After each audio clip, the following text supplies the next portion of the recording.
Você tem sonhos, luta por eles, ou já viu seus sonhos mais bonitos se perderem pela estrada da vida?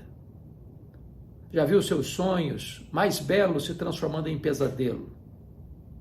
Quem sabe você até mesmo já sepultou os seus sonhos e colocou na lápide de seus sonhos uma frase lapidar que resumiu sua vida. Aqui jaz os meus sonhos. Hoje eu quero encorajar você a trazer esses sonhos e colocá-los na presença de Deus. Hoje eu quero encorajar você a nunca desistir de seus sonhos, porque Deus pode fazer o impossível. Deus pode reverter situações humanamente irremediáveis. Deus pode reverter os diagnósticos mais sombrios. Deus pode fazer do vale um manancial, da noite escura de choro, uma manhã radiosa de alegria e celebração. A história de Ana, registrada lá no primeiro livro de Samuel, retrata esta importante realidade. Ana tinha um sonho, o sonho de ser mãe, o sonho de conceber. Mas o sonho dessa mulher piedosa está sendo adiado. Seu ventre é estéril, é um deserto, não pode conceber.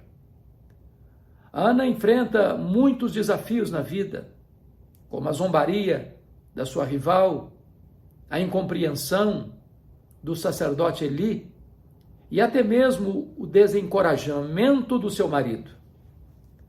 Mas Ana nunca abriu mão de ver o seu sonho realizado. Ela chorou diante de Deus. Ela orou fervorosamente na presença de Deus. Ela derramou sua alma na presença de Deus num choro amargo, pleiteando a sua causa. A despeito de tantas adversidades à sua volta, e a despeito das circunstâncias tão difíceis que ela mesma enfrentava, ela jamais recuou, jamais desistiu. O resultado é que Deus fez um milagre na sua vida. Deus ouviu o seu clamor. Deus atendeu a sua oração. Ela foi curada. E ela, diz a Bíblia, que creu na promessa de Deus e o seu rosto voltou a brilhar. A fé suplantou as dificuldades.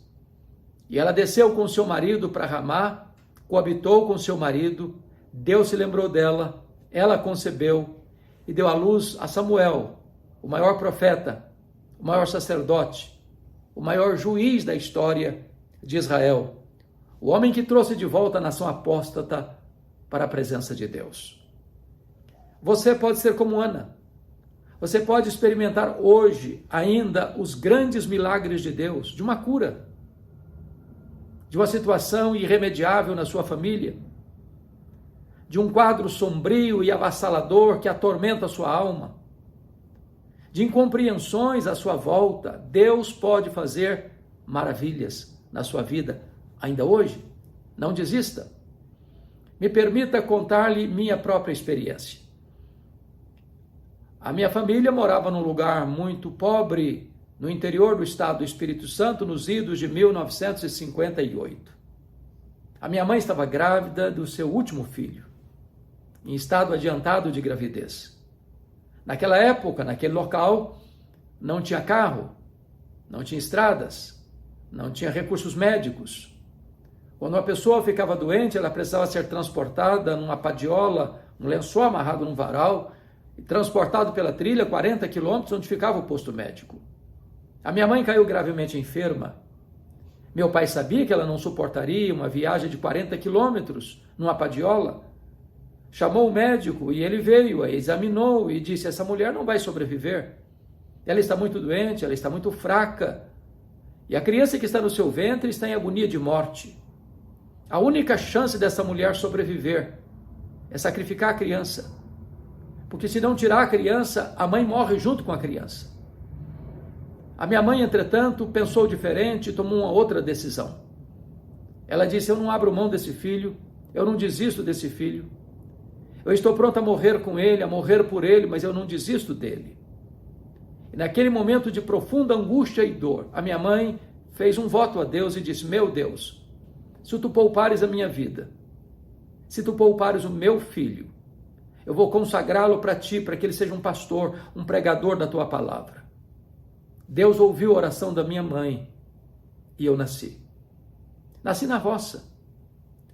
Fui calçar meu primeiro par de sapatos aos 8 anos de idade, com as mãos calejadas. Onde eu morava não tinha escola, a não ser escola primária. Nunca ninguém tinha saído dali para fazer, além de 4ª série primária. Eu entrei na escola com 8 anos. Com 12 anos eu já tinha terminado os meus estudos, a 4ª série primária. Desde a minha infância eu tinha uma vontade muito grande de estudar, de aprender. E eu me dediquei a tudo que eu podia para ler o que eu podia ler. Na minha casa não tinha livros, mas tinha um dicionário velho. E com 10 anos de idade eu comecei a decorar as principais palavras daquele dicionário. Pela bondade de Deus, quando eu estava terminando o meu curso primário, com 12 anos de idade, a minha professora que me alfabetizou estava se mudando para Vitória. E ela, sabendo do meu sonho de estudar, me perguntou: você tem coragem de vir comigo? E eu, que nunca tinha dormido uma noite fora de casa, disse para ela: se os meus pais deixarem, eu vou. Com 12 anos, eu nunca tinha visto uma lâmpada elétrica. Fui criado a lamparina de querosene. Com 12 anos, eu nunca tinha visto um aparelho de televisão. Com 12 anos, eu nunca tinha entrado numa grande cidade. Com 12 anos, eu subi na carroceria de um caminhão e fui morar num dos mais perigosos bairros da Grande Vitória. Foram muitas lutas. E recentemente, um dos últimos livros que escrevi, dediquei à minha professora tão querida, que teve a visão de investir na minha vida. Ela, com tantos filhos, com tantas dificuldades peculiares, ela ainda abriu as portas da sua casa para me acolher. Eu registro aqui a minha profunda gratidão a ela. Passei lutas, muitas lutas. Muitas vezes até mesmo algumas privações, dificuldades enormes. Porém, eu tinha um sonho no coração. Eu queria estudar. Pasmem vocês, o meu sonho de criança era ser político, era ser advogado. E eu, então, me preparei para isso. E eu, quando fiz 18 anos, no dia que eu fiz 18 anos, eu tirei meu título, me filiei num partido. E eu estava cheio de sonhos.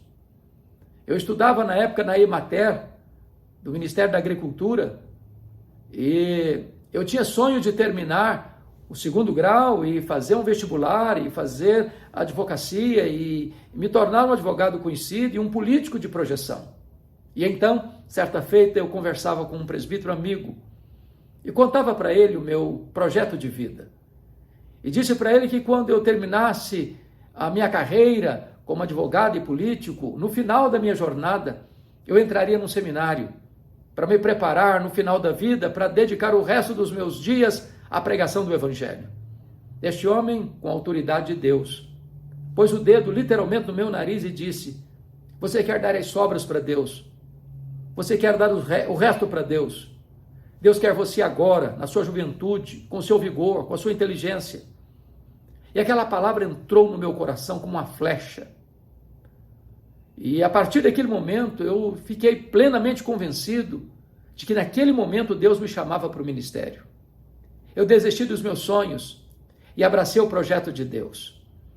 A primeira pessoa para quem eu liguei foi para minha mãe. Eu disse: mamãe, Deus mudou os meus planos. Deus mudou o meu sonho. Eu não vou ser mais advogado, eu não quero mais ser político, eu vou ser pastor. Eu quero ir para o seminário. E a minha mãe, sábia que era, com esse projeto de Deus que ela tinha na minha vida, ela nunca me contou esse plano, porque ela não queria que eu fosse sugestionado para o seminário. Ela queria que Deus fizesse essa obra no meu coração. E quando eu liguei para ela, disse: mamãe, Deus está me chamando para o ministério. Ela me disse: meu filho, por esta causa, eu já orava antes mesmo de você nascer. Em 1978, eu entrei no Seminário Presbiteriano de Campinas, em São Paulo. Eu terminei o meu curso em 1981. Eu sou pastor há 42 anos. E a maior alegria do meu coração é fazer a obra de Deus, é pregar a palavra de Deus. Eu entendo que não há maior privilégio no mundo do que ser pastor e pregador do Evangelho. Mas, antes da minha mãe partir para o Senhor, era uma mulher analfabeta. Ela nunca teve o privilégio de sentar num banco de escola. Ela amava a Deus, amava a palavra de Deus, mas não sabia ler. E um dia, chorando, saiu para o quintal e tropeçou numa cartilha suja, velha, rasgada, e disse: meu Deus, o Senhor já fez um milagre na minha vida, o Senhor podia fazer outro. Me ensine a ler. Eu amo a tua palavra, mas nem sempre tem alguém para ler a tua palavra para mim. E ela aprendeu a ler naquela cartilha sozinha e lia fluentemente a sua Bíblia. Mas ela me chamou à sua casa para me dizer algo que marcou minha história, marcou minha vida. Ela me disse: meu filho, durante todos esses anos, eu nunca deixei de me levantar da minha cama de madrugada, dobrar os meus joelhos e pedir que Deus capacitasse você, que Deus levantasse você, que Deus usasse poderosamente a sua vida para pregar a palavra. E eu chorei muito com ela naquele dia. Foi o dia da minha despedida. Eu não mais a vi não ser no leito de enfermidade, já nas vésperas de partir para o Senhor. E eu chorei muito e disse: mamãe, a senhora me ensina as lições mais importantes da minha vida. A senhora me ensina que um filho nunca é pobre se tem uma mãe que ora por ele. A senhora me ensina que o mais importante não são os meus sonhos e são os meus projetos, mas o plano de Deus na minha vida. E hoje eu quero encorajar a você, se você tem sonhos, e deve tê-los, mas se esses sonhos não são o plano de Deus para a sua vida, desista dos seus sonhos, porque os planos de Deus são maiores e melhores do que os nossos melhores sonhos. Eu quero encorajar você a confiar em Deus. Mormente nesse momento em que o Brasil discute para lá, para cá, esta questão da interrupção da gravidez, por uma gravidez problemática ou às vezes traumática, e talvez nós hoje pudéssemos refletir a importância da vida. Eu sou muito grato a Deus pela minha mãe, que foi aconselhada a me sacrificar. Se ela o fizesse, ela estava debaixo de orientação médica. A vida dela corria risco, e risco fatal. Mas ela resolveu investir a vida dela na minha. Porque se ela não tivesse tomado aquela decisão, eu não estaria aqui para conversar com você. E eu quero encorajar você, mãe, não desista de seus filhos, nem no ventre, nem depois que eles nascerem. Seus filhos são preciosos para Deus, são herança de Deus. Quem sabe o filho que está no seu ventre vai ser uma grande bênção nas mãos de Deus, vai ser um instrumento que Deus vai levantar na nossa geração para ser alguém que vai ser usado poderosamente nas mãos de Deus. Portanto, não desista jamais de ver o milagre de Deus na sua vida. Mas o que fazer quando esses sonhos parecem que não se cumprem? Você passa por vales, passa por momentos amargos e difíceis e os sonhos não se cumprem. O que fazer? A primeira coisa que você precisa fazer é continuar crendo. Não desista. Ore um pouco mais. Chore um pouco mais. Jejue um pouco mais. Insista um pouco mais. Não jogue a toalha. Não retroceda. Não estarilhe as armas. Creia e você verá a glória de Deus. Quantas pessoas que desistem cedo demais. Quantas pessoas que jogam a toalha cedo demais. Quantas pessoas que estão no portal da terra prometida e morrem no deserto. Porque desistem. Eu quero encorajar você, não desista não. Prossiga. Creia. Deus é fiel. Deus pode fazer coisas magníficas, extraordinárias na sua vida. A segunda coisa que eu quero encorajar você precisa se apropriar das promessas de Deus. Quando o profeta Eli disse para Ana: vai em paz para a tua casa e o Deus de Israel te conceda a petição que lhe fizeste, essa palavra é boa, essa palavra é de Deus. Essa palavra Ana hospedou no seu coração e essa palavra trouxe cura para ela. Ana experimentou duas curas distintas. A primeira delas, a cura emocional. Quando ela creu na promessa de Deus, ela parou de chorar. O brilho voltou ao seu rosto. A glória de Deus, a Shekinah de Deus inundou a sua face. O sorriso brotou nos seus lábios. A fé iluminou em seu coração. É preciso apropriarmos-nos das promessas da palavra de Deus, porque Deus é o avalista da sua palavra. Promessa de Deus e a realidade são a mesma coisa, porque Deus vela pela sua palavra em a cumprir. Então, leia a Bíblia, medite nas promessas de Deus. Deus vela pela sua palavra em a cumprir. Nenhuma das suas promessas cai por terra. Então confie em Deus e persevere um pouco mais, caminhe um pouco mais, creia e você verá as maravilhas divinas na sua vida. Mas a terceira coisa que Ana nos ensina é que diante dos sonhos que ainda não se cumpriram e não se realizaram, você precisa continuar caminhando, voltando às trincheiras da luta. Ana queria ser mãe, mas ela vivia talvez nos quartos escuros chorando, com o rosto banhado de lágrimas, ultrajada, humilhada dentro de casa e fora de casa. Mas houve um momento em que ela creu e ela se apropriou da promessa. E ela saiu dos quartos escuros. E ela voltou para sua casa. E ela coabitou com seu marido. E ela concebeu. E ela deu à luz a um filho. E ela consagrou esse filho para Deus mesmo antes dele ser concebido. E ela cumpriu o seu voto e devolveu o seu filho para o Senhor. E este menino, profeta Samuel, foi o grande instrumento de Deus na sua nação, como intercessor, como profeta, como sacerdote, como juiz. Eu quero dizer para você que é hora de sair dos quartos escuros. É hora de sair do desânimo. É hora de sair da murmuração. É hora de você crer que Deus faz e que Deus pode, que Deus quer. E então você verá as maravilhas divinas. Você deve começar o seu dia animado. Animado. É isso mesmo. A Bíblia diz, este é o dia que o Senhor fez, alegremo-nos e regozijemo-nos nele. Levante a sua cabeça. As dores do passado, Deus pode curá-las, Deus pode perdoar as suas transgressões, Deus pode fazer tudo novo na sua vida e recomeçar uma nova história na sua história. Então recomece, então se levante.